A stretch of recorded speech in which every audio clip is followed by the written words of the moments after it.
The Spanish announce table. Then let me get into something that I want to talk about. And this is big news because the McMahon family, minus Linda, because she's, one of our damn cabinet members, apparently. So,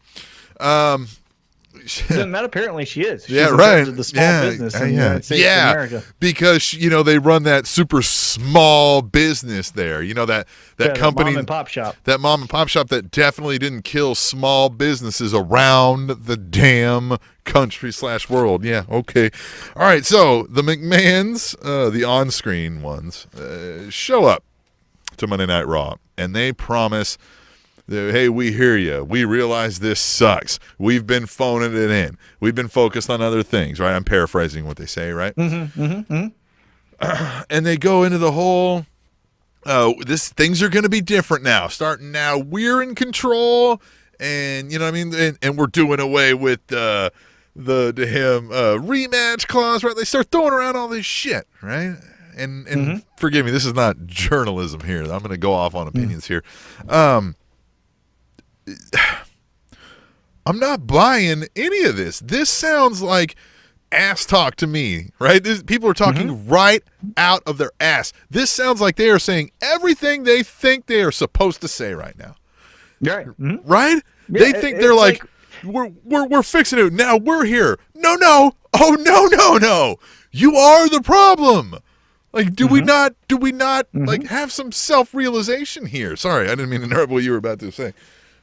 No, I was going to say the speech they had that kicked off Raw felt a lot like, and I don't have kids that I know of, but it felt a lot like, when you catch a kid in a lie or you catch a kid doing something wrong, and that apology where they're not apologizing to you because they're sorry. They're just saying things that will hopefully make you as the parent just story of my life. Stop it. Yeah, just every day. Right? I'm like, I have to go, hey, don't insult my intelligence. That's how that whole promo felt. It was like, yo. Yeah. Because here, so they bust into the whole rematch clause. That's gone. Like, oh, excuse me. Oh, okay. Am I to believe then that your own made-up obligation is why you guys keep having to write the same storyline over and over and over again to death? That's why? Because of that damn rematch clause, huh? That's why you keep writing the same shit over and over again? And that's why you're suddenly going to stop now? I don't buy it. I don't believe a second of it. Well, and to specifically call out that, I don't think... Nobody thought that was the problem. Me if I'm wrong, but I never heard that as a criticism. Exactly. I never heard of like, why I don't watch Monday Night Raw? Or you know why I don't watch pro wrestling? Because if they lose, they just get an immediate rematch. I've never really heard that criticism. I griped about it here. You can specifically go to certain instances, of course, but I'm saying generally speaking, we don't say like, you know what I hate? Instant rematches. No, you know what I hate? Just because rematches. And there's a difference.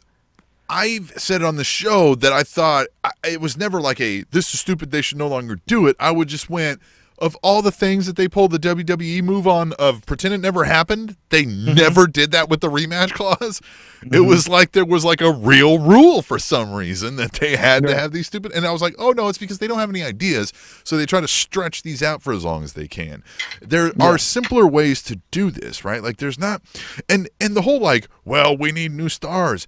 It's not that we need new stars. What we've been complaining about is Rey Mysterio is fine. Randy Orton is fine. But you have Rey Mysterio going against Randy Orton, which we've seen forever. We don't want that. We want new feuds, new matches, new storylines. You can use the old people because they are experienced and they're very valuable cogs.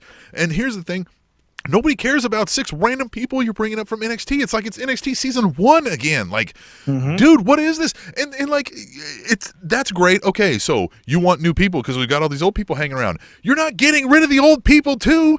Like, you're just bringing up and adding these other people on. None of this makes sense. It sounds like you still don't get it. So don't sit here and go like, oh, we finally get it. No, you don't. No, you don't. I will say this as a devil's advocate. This is what I will say. As a counterpoint to what happened on Monday and Tuesday. It is Christmas, right? Yeah. So let's also take for what timing is happening when they made this announcement. You're not, for example, like I just said, next week, Christmas, no one is going to be at work. It's going to be me and another person that I rarely see, right? So if I get a brand new outfit for Christmas, like, I don't know, a Spanish Announce Table hoodie that you can get at cafepress.com or SpanishAnnounceTable.net, Yep. and I get that hoodie, I'm not going to wear it Christmas week at work to show it off because no one's there. Right. And so I think a little bit of this announcement was kind of mistimed in the sense of, hey, we have something new. Really, right now? Well, no, because we know you guys are busy. It's going to be in January. I feel like they should have said that. And I know that's breaking kayfabe because you always want people to be watching each and every week. But I feel like what we're going to see, and I'm being hopeful here, is going to happen the second week of January, the end of January, going into February. I don't think – because even if you watched Monday Night Raw, you had them say, we're getting new faces and new matchups. And to make this point, to drive this point home, we're going to see Dolph Ziggler versus Finn Balor. Yeah. And you're like, well, and wait a minute. Here's Baron Corbin to get beat up by the same guys who beat him up less than 24 hours ago. Right. What are you fucking talking about? Like, what are you fucking talking about? None of this is different. That was my problem. Like, you guys. Well, but to play devil's advocate, I think, again, it's because, hey, next week we already taped our shows. We taped 2 shows in one night, so we already got next week in the can. Let's get through the holidays because we know Tim is busy with, Christmas. Tom is out there, drinking away just empty feelings that he has. We'll get into this in January. But I get why they can't say that verbatim. Right. I've got some advice and suggestions for them to think about while they're getting through the holidays, right? Because, they don't take breaks, but yet they're going to use the holidays as an excuse. So, yes, new matchups and new faces are great. But you could roll an endless circus of people I've never heard of through the door each and every week, and you'll still see declining ratings. Nobody cares if you don't give me a goddamn reason, right? Like, some of you out there, the reason is, well, this guy does cool flips and shit, right? But that is not the average television viewer, especially here in the United States where the majority of your money's coming from. Like, it's just not how it works. You got to come up with some storylines. If it takes you hiring better writers, I mean, we discussed this where you have to temper the writers a little bit because it's a different animal in the wrestling world, right? You have a wholly different animal. Yeah, we talked about this. Well, we talked about this through text this week. At length, right? Yeah, because pro wrestling is a different animal in this sense. And I wholeheartedly believe this because there's proof to it. But you can't necessarily hire the best soap opera writer from Days of Our Lives to then come over to wrestling and say, like, hey, all that cool shit you did over there, can you do it here? And on the other end of the spectrum, I don't think you can say, hey, 30 years pro wrestling fan, write us the greatest pro wrestling, because the best have a mixture of both. And that's why a guy, is it Brian Gertz or something that left? Who's the Rocks guy? Is it Brian Gertz? Gerwitz. Yeah. That's why he left. You know why? Because he, not to say he mastered, but he did awesome in pro wrestling, but pro wrestling wasn't his lifeblood. So when Rock left, he goes, well, hey, there's some more money over there. And he went there, right? Yeah. It's because you can't have outsiders who know nothing about this, because we've seen locally, if you don't know what wrestling is, you will fail NWL. And if you don't know anything other than pro wrestling, well, you're just going to tell the same story because it's predictable. I've got suggestions for them then, right? So what you don't do is you don't hire those people to write your scripts and your full-on details of your storyline, right? But there's no reason you can't have a pool of guys to sit there and kick out ideas all damn day long that you can then fluff and take and use and manipulate. There's no reason you can't source out people to listen to every damn talk show and podcast they find to hear those little nuggets and go, ooh, I heard random schmuck have a thing that maybe we can work with, right? Like, because you can't do it by yourself when you have to kick it out every damn week, 15 hours of programming every week. Like, you're going to have to crowdsource some of this, right? Like, start doing some of that. Pay some schmucks slightly above minimum wage to just come up with reports. Hey, here's some random shit I heard some people suggest. It may suck, it may be good, and somebody's going, no. Okay, I'll let them read that one. I'll let them think about that one. And like, maybe 5% ever reach even somebody's desk who matters, but there's some fresh ideas that person didn't think about. You know what I mean? Like, and maybe they come up with something off of those. Right? You know what I mean? Like, how many times have I give you a list of random things and a slight concept, or our listeners have, and you came up with T-Mac story time, right? There's people like you that can do that if we just give them some tools, right? So they can do some things like that. There's also how they're writing this, right? Like you said, there's 3 segments of Nia Jax. Guys, you have way too many people. Keep these real quick and short. If I see Bobby Roode more than 2 minutes on my screen, you've spent too much time on him because you have so much time to fill. Let me see the next part of the Bobby Roode chapter next week, right? Like, leave me a cliffhanger, and you could give me 14 cliffhangers each week. You would make Raw one of the most exciting things all week because every storyline you're only just getting a little snippet of, but all of it's enthralling, right? You have to spread this out over time, but make it short and just make it so many that it's boom, boom, boom, boom, and you're like, holy shit, they've got so much going on Raw. Does that make sense too? Like, you stretch it out and then compact so much in there. Like, right. Yeah. You don't want your segments to be droning to where you're like, really, we're still going with a 10-minute segment. And even to further the point, not to pile on, but in classic McMahon structuring is, here is a brand new Monday Night Raw, and we're going to kick it off with a 20-minute promo. Yeah. God damn it, guys. You've done this every time. Mm-hmm. And I get, because if you go back, and one thing to really pay attention to is when Vince McMahon did the Stone Cold Steve Austin podcast, one of the things he said is you have to have a story at the start to make people care about the match later. And that is true, right? It's hard for a general viewer to just say, here's the bell, and here's music, here comes Bobby Roode, and here's another guy. Well, why are they fighting, right? And I understand that. But the 20-minute promo that says, here's what we're starting with, and at the end of the night, this is going to have a bow at the end, that's where we have to stop it. Stop being so formulaic, right? You can have the main story, but the main story doesn't necessarily need to be the first segment. It doesn't need to be Seth Rollins' music hitting. It can be at 8:15, and the first segment can just be, and now I'm going all around here, but the first segment can be a United States Championship match for Shinsuke Nakamura versus Rusev. You have a dark match for the live crowd for a reason. Your TV audience might need that also. You know what I mean? We might need a teaser to go, oh shit, and then we go, all right, let's get into this, right? Like that's how they do TV writing. And here's another idea. Okay. It was very evident while we railed on the McMahons for here you guys go thinking that like, oh, we finally get it when you don't. We've talked about how Vince McMahon is just better at this than the other McMahons and the other people who've tried to come after him. So when he's having his segment with The Miz on SmackDown, it's just way better than any authority figure they've ever tried to plug in there. He just comes off way better. So what you've got to go do is find yourself, if it's got to be actors or a guy like Corey Graves who you can no longer really use in the ring or maybe just aren't gonna, like a Leo Rush, like they're never really going to make him a huge thing, but he's great on the mic. Start moving those guys into those roles, right? Who can play those better, who are believable actors, because like McMahon playing him off and be like, yeah, shutting the door felt so damn real. And we don't get that with some of this other garbage you keep throwing out here, guys, right? The acting game has to step it up. You've got to get coaches in there. You've got to have acting courses to understand storytelling and structure. And because the same, what you're saying about like the television writers not working for like soap operas and stuff. Yes, absolutely. But story arcs and how you structure a story and how you segment it out and your plot points all 100% apply. All of them 100% apply.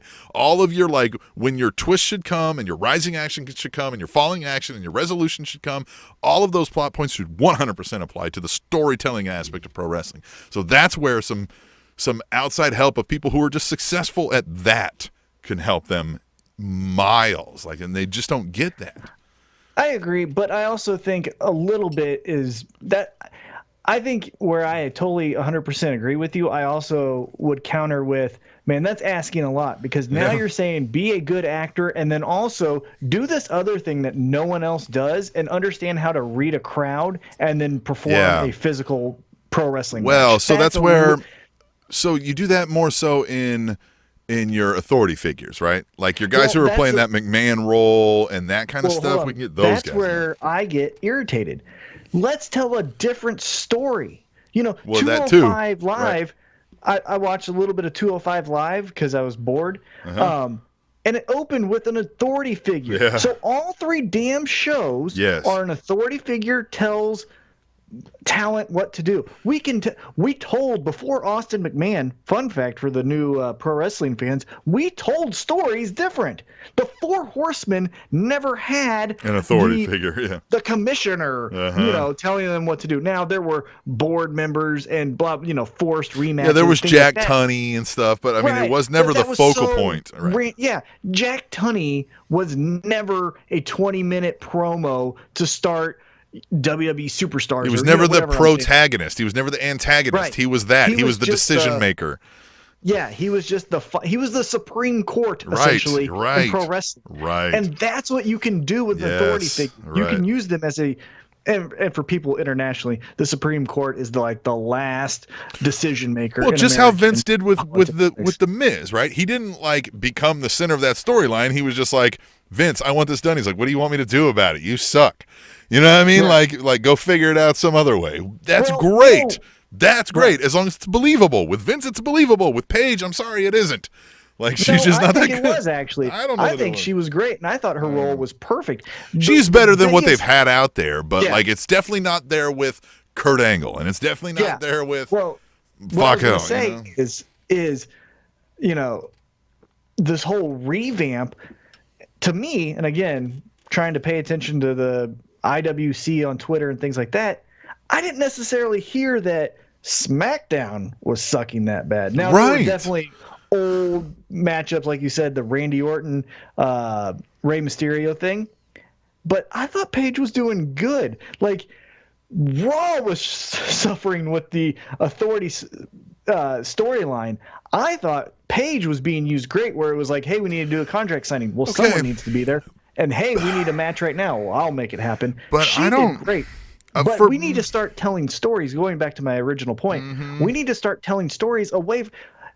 Not everyone has an authority figure that they want to hate or love, right? Sometimes my beef is just directly with you, or sometimes my competition is just for the title. Yeah. It doesn't need to be this authority figure burden all the time. I 100% agree with that it does not need to be. I do, however, think they 100% dropped the ball with the Baron Corbin thing. Did you hear how much heat he was getting on Raw when he came out? And they were. I don't think that's done. I don't think that's done. You don't think it's done?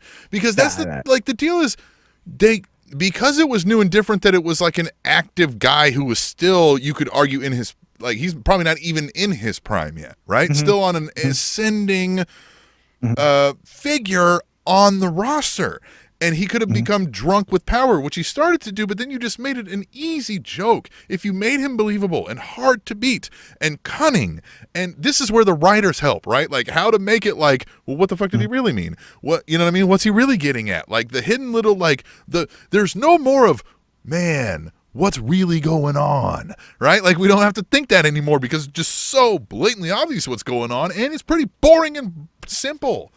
It's just too simple anymore. I don't know. Well, but it's hard though too, because where I want to be, a little bit fair is, for example, I think for a new wrestling fan, one of the stories that I thought was cool, but I could see from a mile away, but that's because I watch wrestling for 10 hours a week for the last 20 years plus, right? Was when Dean Ambrose came out with his fun little masked men, called out Seth Rollins. Seth Rollins didn't come out, so then he did an open challenge, and that was cool, right? That's a new matchup, because going into Monday Night Raw, you did not think that there was going to be an Intercontinental Championship match between Tyler Breeze and Dean Ambrose, right? Cool. And then Dean Ambrose wins because he's the better talented heel, but he's the better talented wrestler than Tyler Breeze, and he wins. But then he goes, Seth Rollins, you coward, you were never there. Well, he was dressed up as one of the guys, and he beats him up. For me and you and most of the listeners here that have watched pro wrestling, we probably all saw that coming. But for my girlfriend, who I forced to watch this stuff, she was genuinely shocked because she hadn't seen that, right? Sure. One thing that is hard for the pro wrestling writer is where that hits well with Emily, that does not hit well with me or you, because we've seen this a million times. And it's so hard because, everything, there's nothing new under the sun kind of thing. So here I've got a suggestion also, right? And we're going to cover this more in the next segment as well. But you have a shit ton of different brands right now under your umbrella. And they should be that distinct, different goddamn brands, right? We're sitting here arguing over some fine details about what we think the direction should be. There's no reason they couldn't do both. They have two main rosters. They have an NXT. They have an NXT UK. They have a 205 Live. You could be doing 5 different kind of angles and things for your different subsects of your fans, right? And then I won't be turned off by half the show and not want to watch it because I think half of it sucks, right? I might just watch this brand and be more dedicated to that and watch that more and buy more stuff from your advertising. Like, there's no reason you can't do that, guys. You could have the thing I want, the more plot twists and the shorter segments and the more nighttime drama-esque kind of feel to it, right? You could have a thing where that, and you can cherry pick your specific talent that works best for that. And then you can have a 205 Live that's pretty much ROH light, right? Like, we're just going to go out there and we're going to have these 20-minute matches where everybody flips all over the place and you go, oh my God, wow, right? You could have that, but you could, like you said, have Rey Mysterio Jr. in that. And you could have, like, you know what I mean? Like, you could cherry pick the best talent. Freaking Johnny Gargano could be in that. And like, you know what I mean? Like, you could split this up, guys. Like, you don't have to fit everything into every show the same way. It doesn't have to be everything for everybody. And then out comes SmackDown and it's everything for everybody. And then it's NXT and it's like almost everything for almost everybody. And then it's 205 Live and it's like this thing for these couple guys. Like, what the fuck are you talking about, guys? Like, come on, brand yourselves right here. This is weird. If you had Coke and then it was like kind of Coke also, and then like a Coke but not as good yet, and then like a small Coke, like, and we're talking about the drink, right? Like, not cocaine, but like, I'm talking about like, let's say Coca-Cola, right? Like a Pepsi or whatever, right? Like, if they had these different, like, they've got Coke and Sprite and whatever their orange is, if it's Fanta or whatever there is, and a Dr. Pepper, right? But if it was like Coca-Cola, and then pretty much also Coca-Cola, and then here's Coca-Cola, but they just need a little bit more, flavor yet, and then here's the light-bodied Coca-Cola. Like, nobody would buy that shit. Like, that doesn't make any sense. So, like, you guys are doing that. I don't know. What do I know? I don't get paid to do this, I guess. That is true. You are not getting paid. Right. But you can get some money if you go to tableshow@gmail.com and donate $1. Help out Tim with his rants because he's obviously distraught over this new announcement that the McMahons are not really going to change anything. It's become clear that they just don't actually honestly get it. And they clearly think they do. And they just don't. And now, I'm hoping you brought up a thought I didn't think of. Maybe it just isn't there yet. Maybe they got to get through the holidays. What are you doing over there? I don't know. Something's happening. All right. Is that better? Yes. All right. So, yeah, maybe they got to get through the holidays. Maybe they got to... I think that's what it is. I don't know. Now, I'm being overly optimistic, right? I have no reason to be. But I'm thinking, hey, we're not going to shoot our shot when no one's watching on Christmas. We're not going to shoot our shot on New Year's when no one's watching.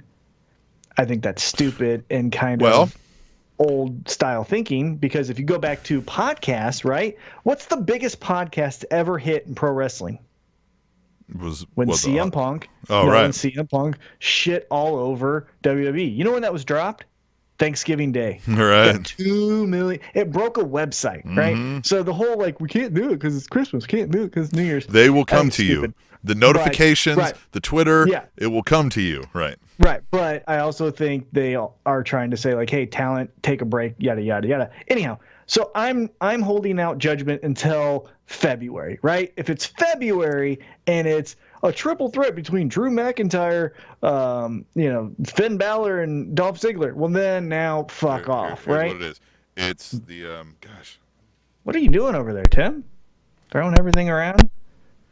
No, I didn't even touch it and just, like, started doing that shit. All right. It's Royal Rumble. In comes your elite guys. in comes, you know what I mean? Like they make a few other changes and they go, look, everything's different now, guys. And then it's the same shit. But one thing I wanted to point out, just like you said, more they do the four horsewomen, and then they'll be like, look, we brought in new people, and great. Yeah. But like you said, more new faces does not mean better, because one thing that you're not doing is flushing out the old, right? But that's what they're going to do. You brought in Lars Sullivan to SmackDown, and that's cool, whatever. But you know who you still have there? Randy Orton. Or I'm picking on Randy Orton a little bit, but let's use another person. You know who you still have there? Ty Dillinger. So let's get rid of one of them. I don't know. Let's get, like, that's my problem is, cool, there's new faces, and that's fun for me. I like it, right? Because that's where, you know, you can have new stories told with talent that hasn't yet been established. The other thing that I hope changes, one thing that I do hope that changes, is when they try these tired storylines, they don't use the tired talent. And case in point was the Bar and the New Day, right? When the Bar has a new person, don't have it be the fucking Big Show. Right. You found an older guy than people who've been on your roster for 7 years. Yeah, what are you that's the thing. You can do a that could have been Lars Sullivan.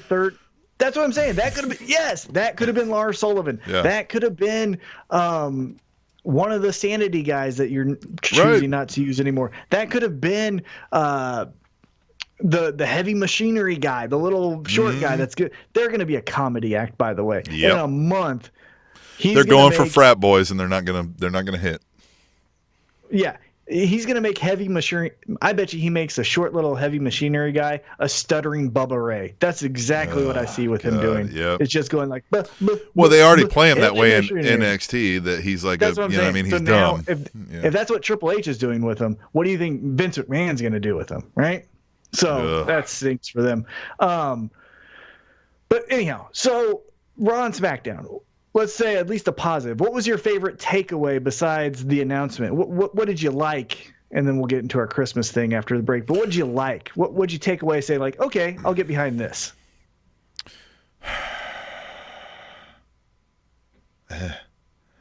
I don't know. I felt turned off a lot by Raw because I was just like, you know what I mean? Like, you guys are ending with the natty thing. Like, you end with the natty thing. Nobody is telling you that this storyline is great and that they care.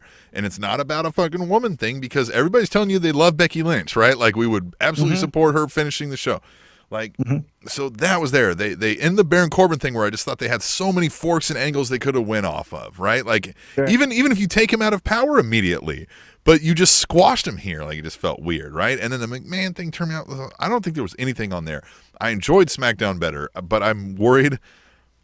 We talked about Daniel Bryan. He seems to be dead set on going the CJ Parker route, which is a little unfortunate, but whatever. He pulls it off much better, in fairness. And in fairness, most of the people watching him do it right now never heard or seen Parker, so what do they care? True. So yeah, I don't know. I really like that Miz McMahon segment.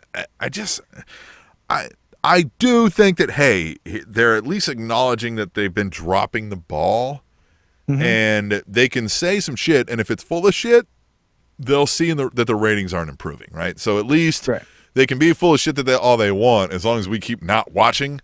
When, you know what I mean? When they're full of shit, then that should sort itself out. So that's my positive takeaway from Raw, that maybe they're full of shit and they'll realize they're full of shit. How about that? Isn't that positive? Sure. We'll say it's positive. We'll say it's positive. Well, hey. I liked the SmackDown main event. That's what I took away, because it was hopefully what that whole new faces thing does, because you want established talent, right? You don't want to just say this is Buddy Murphy, Mustafa Ali, Cedric Alexander, and Hideo Itami in our main event of SmackDown, right? Because then the general fan would be like, who the fuck are these guys, right? But how we've been talking about, it seems like, for this entire segment, what they did awesome, and what I hope they can do from now on, is put in established stars with your newcomers, right? So Mustafa Ali, now I know Daniel Bryan's a champion, but even outside of that, Mustafa Ali pinning Daniel Bryan makes you go, oh, what? Yeah, Who is this exactly, guy, right? And Cien Almas worked out for who had Maven. an amazing match when AJ Styles was the champ. If Cien Almas can, fuck up AJ a little bit, we go like, holy shit, well, maybe we got something here. Maybe he could eliminate the Undertaker in the Royal Rumble. Then he's bound for success. Easy. But what I'm saying is that main event gave me a little bit of hope of like, okay, in January, in February, we can see this. Now, it had the hallmark of one of the stupidest things that we hate is, hey, these two guys, they're going to be a team. Why? I don't know, because they don't like those other two guys. Like, because they're both European or whatever the fuck it is, right? You know what I mean? Like, okay. Cien Almas and Daniel Bryan have no allegiance to each other. They don't give a shit, right? Mm-hmm. But they're a team. You know, that was. But what I'm going to be positive about was that Mustafa Ali is getting a push, and now it's going to look like it's something. I thought SmackDown again was the better show. There was a couple things though that fell flat. And this is where it's hard, right? Because if I write down on paper the Samoa Joe, Jeff Hardy story for Tuesday Night SmackDown, you would think that's good. Like if I told you that tonight, right? If I said, okay, what we're going to do is we're going to have Samoa Joe apologize, but then it turns into an intervention. And then he's going to say how Jeff Hardy can't handle his demons. But then Jeff Hardy's going to turn it on him and say, like, actually, you're projecting because you can't win anything now that you're on the main roster. You're projecting, bro. Like, right. But then, like, oh, okay, that's cool. Which was a good diss. But when you watch it, I don't know. The crowd kind of sat on their hands, and I kind of went like, yep. I just figured it out. Tom, I just figured out what the new thing is. What they're going to do come January. Like, what the new thing is. It's been right under our nose the whole time. We've just been now talking about it. It'll be the WWE debut of Hello. Get out of here. Okay, let's take a break. That's it. Let's take a break. The Spanish announce table.